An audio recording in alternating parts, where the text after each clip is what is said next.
What's up everyone, welcome to another episode of Cooking with Dan. Today we're going to make bonsai burgers. This is a super easy recipe and it cooks really quick, so let's get started. Alright, to kick things off you're going to need a bottle of Worcestershire sauce, a bottle of soy sauce, some garlic powder, some minced or chopped onion, and of course your hamburger.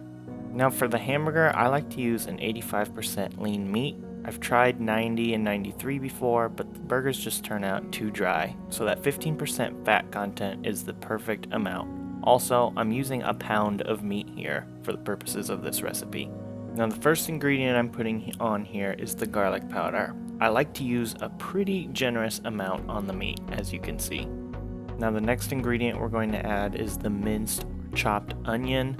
If you're not a big fan of onion flavor, you could skip this, but I can tell you honestly, the texture and everything kind of cooks out and leaves behind just a real subtle onion flavor to the meat that I enjoy. Now we're going to add the Worcestershire sauce. Man, that's a mouthful. I like to add, again, a pretty generous amount of this here. We're going to work it into the meat here in a little bit, but you want to make sure that meat is soaked on the top. And the final ingredient here is going to be soy sauce, which is going to provide some of that sodium for our meat. We're going to let that soak in and then work everything together with our hands. While working it together, I just like to make sure visually that I'm spreading the ingredients throughout the meat. I don't want anything to get stuck in one or two of the hamburgers I'm making, so it's pretty important throughout this process to make sure that all your ingredients are being thoroughly spread throughout. Our 1 pound of meat should make about 4 hamburgers, so I like to separate everything visually here to make sure I have 4 even groupings of meat. Now it's time to form our patties. Now, when I make my patties, I like to keep them pretty loose. Like when you pick them up, they'll probably feel like they're gonna fall apart in your hand. The reason for this is I found when I make my patties really dense and smashed together, like really tight and compact, the meat of the burger, when I bite into it, is really rough. But I found when I make them loose, they are super juicy, super tender.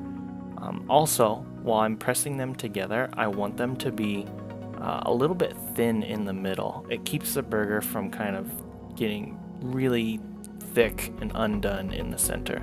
And in my opinion, it allows for a pretty even cook throughout the burger. So I'm not forming perfectly round patties, as you can see, and again, they're all gonna be pretty loose. Now, if you're not gonna cook these for a while, or maybe you're not gonna use all of them in one sitting, you can put these in a Ziploc freezer bag, just like I'm doing here, and put them in the fridge or the freezer for future use. Now it's time to put our burger on the grill. Now for this, I like to use medium heat, and I let the burger cook on the first side for 4 minutes before I do any flipping. I like my burger done medium well when it's slightly pink in the middle, so I'll let it cook for another 3 minutes before I add cheese or toast the buns. Toasting the buns isn't necessary, but I like my buns to have a little crisp to them. Toasting takes maybe 20 to 30 seconds. If you're going to add cheese to your burgers, do this before you toast your buns and expect it to add another minute to the cook time of the burgers. After it's done, take it off the grill, and then you're ready to enjoy. Like I said, pretty simple recipe. I hope you guys have fun with this. I hope you enjoy it. I hope it tastes delicious. All that's left to do is sit down and bite into that big juicy burger. Thanks guys for watching. I'll see you next time.